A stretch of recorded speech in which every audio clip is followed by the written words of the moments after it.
Hello, hello, hello, hello.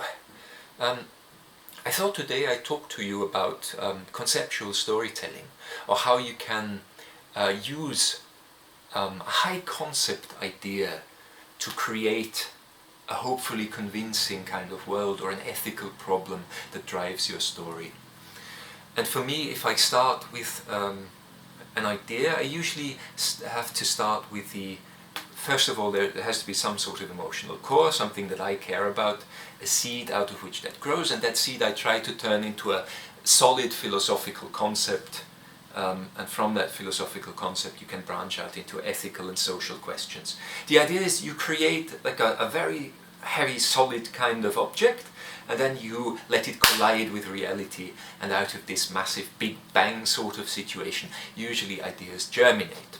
And the idea that I want to talk about today is the idea of the transfer of consciousness, or soul transfer, let's call it that, to give it its mythical underpinnings.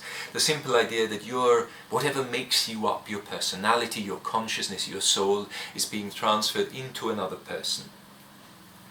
And I used this one in a novel that I wrote, an unpublished novel, and I'll try to briefly outline the basic idea and then show you how it's spread out into a fully formed concept.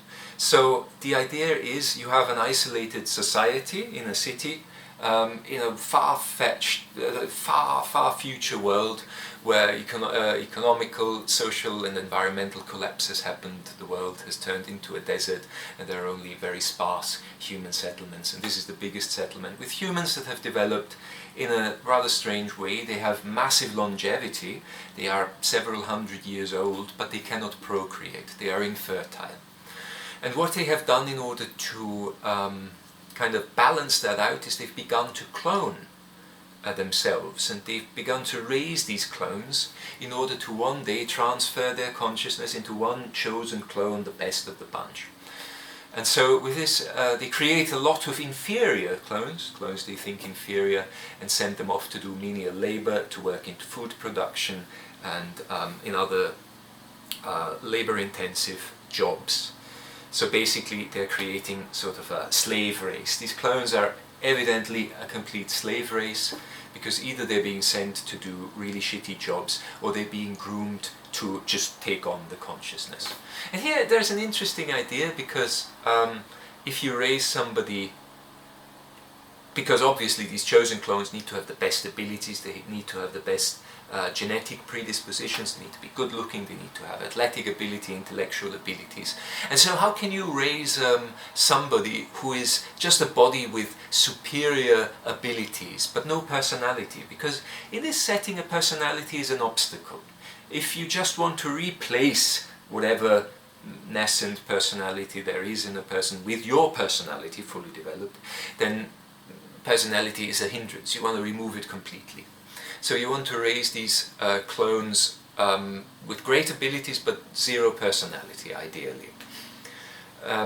But you know, you have, and of course these clones far outnumber the humans at that point, because they create so many of them in order to find the real one. So these clones inevitably have to form a kind of society. And since they are bred and born without much of a personality, their society cannot be very deep. It is a very superficial sort of society by necessity. But as this goes on for several generations, still the clones develop their own kind of society and their own kind of culture, even if it is a weak one. And perhaps out of one of these chosen clones, one of them has a sort of awakening and realizes that they need to have rights, that they need to have liberties, and inevitably this would drive to some kind of revolution. And now these clones, even the very, very highly gifted ones, are being raised to welcome this sort of erasure of their own personality, this transference of another consciousness. They're being raised and they're being educated to believe that this is their purpose, that this is the one thing. There's almost a religious sort of aspect to that, that this moment of transference is the high point of their lives, and so they don't believe, in a sense they're indoctrinated to not believe that this is a bad thing but a wonderful thing. But this revolution happens at some point, and the story is set in some time after that revolution. It has been there's been a big battle, bloody revolution, and the clones did not exactly win because they were slaughtered, diminished in number, but they fought for some rights. At least some part of their society now has some rights, others are outcasts, and a few unfortunate ones still exist in the same kind of servitude.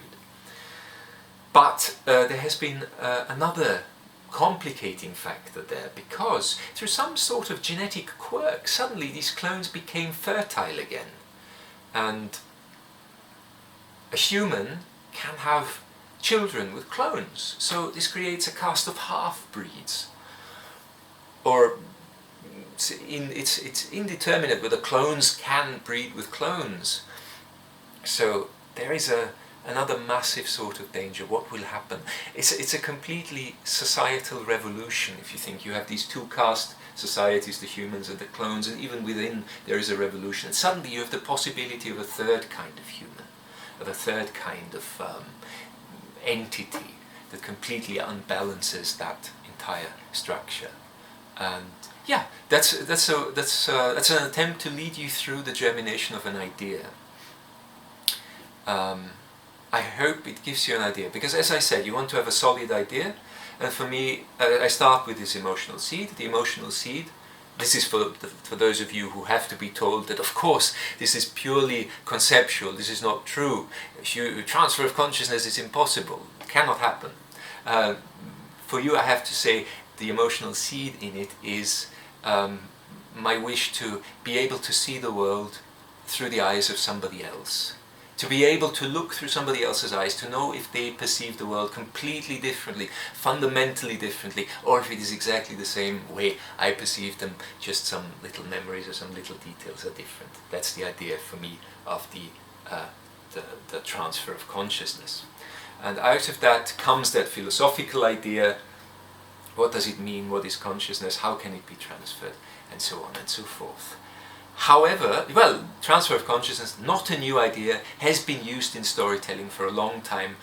Old mythic or tragic tales, romances, love stories, comedies, they've all used that.